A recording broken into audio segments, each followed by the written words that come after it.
നടൻ സലീം കുമാർ അന്തരിച്ചു. കൊച്ചി അമൃത ആശുപത്രിയിൽ ചികിത്സയിലിരിക്കെയാണ് അന്ത്യം. അവശതകളെ തുടർന്ന് ഇന്ന് രാവിലെ ആശുപത്രിയിൽ പ്രവേശിപ്പിച്ചിട്ടുണ്ടായിരുന്നു. ലിഡിയ ജേക്കബ് ഉണ്ട് കൊച്ചിയിൽ നിന്ന് വിവരങ്ങൾ നൽകാനായി. ലിഡിയ, എപ്പോഴായിരുന്നു അന്ത്യം? അമൃത, അല്പസമയം മുൻപാണ് അന്ത്യം എന്നാണ് മനസ്സിലാക്കുന്നത്. ഇന്ന് രാവിലെ അവശതകളെ തുടർന്ന് ആശുപത്രിയിൽ പ്രവേശിപ്പിച്ചിരുന്നു. അതിനെ തുടർന്ന് അദ്ദേഹം അതീവ ഗുരുതരാവസ്ഥയിലാണ് എന്ന കൊച്ചി അമൃത ആശുപത്രിയിൽ നിന്ന് അറിയിച്ചിരുന്നു. തുടർന്ന് അല്പസമയം മുൻപ് അദ്ദേഹം അന്തരിച്ചു എന്നുള്ളതാണ് നമ്മൾ മനസ്സിലാക്കുന്നത്. എന്തായാലും വലിയ മലയാള സിനിമയെ സംബന്ധിച്ചിടത്തോളം വലിയ വിയോഗം തന്നെയാണ്. പ്രത്യേകിച്ച് ഈ ഒരു കുറെ നാളായി അദ്ദേഹം കരൾ സംബന്ധമായ രോഗത്തെ തുടർന്ന് ചികിത്സയിലും കാര്യങ്ങളിലും ഒക്കെ ആയിരുന്നു. വലിയ അവശതകൾ ഉണ്ടായിരുന്ന ഒരു സമയം കൂടിയായിരുന്നു.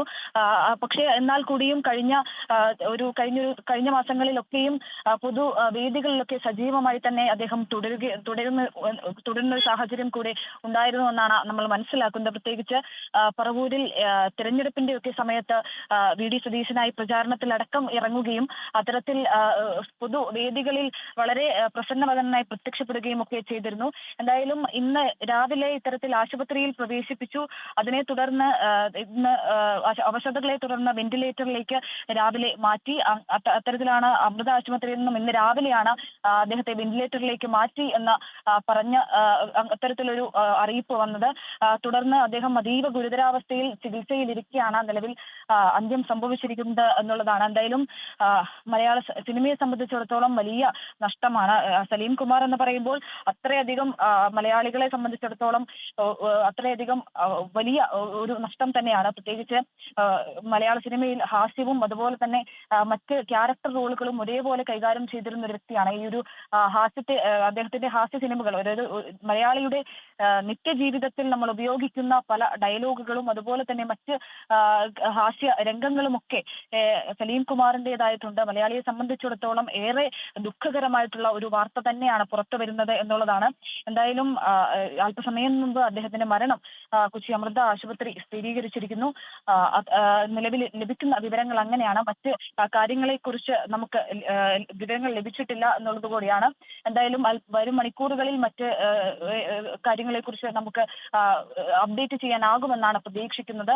മലയാളികളെ സംബന്ധിച്ചിടത്തോളം വലിയ വേദന ഉണ്ടാക്കുന്ന വാർത്ത തന്നെയാണ് പുറത്തു വന്നിരിക്കുന്നത്. ലിഡിയ സൂചിപ്പിച്ചതുപോലെ തന്നെ കഴിഞ്ഞ കുറെ വർഷങ്ങളായി കരൾ രോഗവുമായി ബന്ധപ്പെട്ട് അദ്ദേഹം ചികിത്സയിലൊക്കെ തന്നെയായിരുന്നു. പക്ഷേ ഈ തെരഞ്ഞെടുപ്പ് കാലത്ത് ഉൾപ്പെടെ അദ്ദേഹം പൊതുവേദിയിലൊക്കെ വരുന്ന കാഴ്ചകൾ നമ്മൾ കണ്ടിട്ടുണ്ടായിരുന്നു. സജീവമായി തന്നെ എല്ലാ പരിപാടികളും അദ്ദേഹം പങ്കെടുത്തിട്ടുണ്ടായിരുന്നു. പെട്ടെന്ന് അസുഖം മൂർച്ഛിക്കുകയായിരുന്നോ?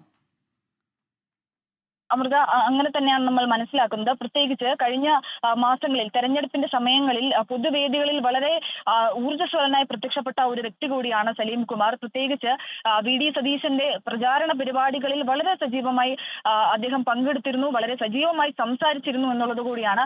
പ്രത്യേകിച്ച് പല കാര്യങ്ങളും വളരെ നർമ്മത്തിൽ പൊതിഞ്ഞ് അദ്ദേഹത്തിന്റെ സ്വത ശൈലി അത് തന്നെയാണ്. വളരെ നർമ്മത്തിൽ പൊതിഞ്ഞുള്ള ഒരു ശൈലിയാണ്.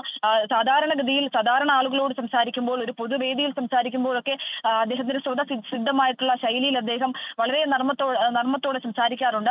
അതേ സംസാരവും അതേ ഊർജ്ജസ്വലതയും തന്നെയാണ് കഴിഞ്ഞ മാസങ്ങളിൽ അദ്ദേഹത്തെ പൊതുവേദികളിൽ കണ്ടപ്പോഴും നമുക്ക് കാണാൻ സാധിച്ചത്. അതേ ഊർജ്ജസ്വലതയോടെ അദ്ദേഹം സംസാരിക്കുന്നു, നർമ്മങ്ങൾ പറയുന്നു. അത്തരത്തിൽ മാധ്യമങ്ങളോടടക്കം പല കാര്യങ്ങളിലും പ്രതികരിച്ചപ്പോൾ വളരെ ഊർജ്ജസ്വലനായി വളരെ നല്ല രീതിയിൽ അദ്ദേഹം പ്രതികരിച്ചത് കണ്ടു. അതോടൊപ്പം തന്നെ ഈ റോഡ് ഷോകളിലൊക്കെ അദ്ദേഹം വളരെ സജീവമായിരുന്നു. ഈ കരൾ സംബന്ധമായിട്ടുള്ള രോഗത്തെ തുടർന്ന് അദ്ദേഹം വളരെ നാളുകളായി ചികിത്സയിലായിരുന്നു എന്ന് നമുക്കറിയാം.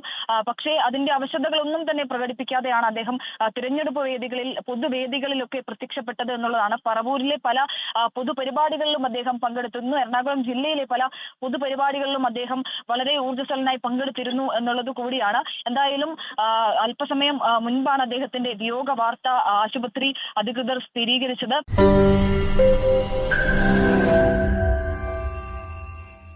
ലോകത്തെവിടെയായാലും ഏത് സമയത്തും 24 വാർത്തകളും ഓഗ്മെന്റഡ് റിയാലിറ്റി പാക്കേജുകളും എക്സ്പ്ലെയിനറുകളും വിശദമായി കാണാൻ ഞങ്ങളുടെ യൂട്യൂബ് ചാനൽ നിങ്ങൾക്ക് സബ്സ്ക്രൈബ് ചെയ്യാം.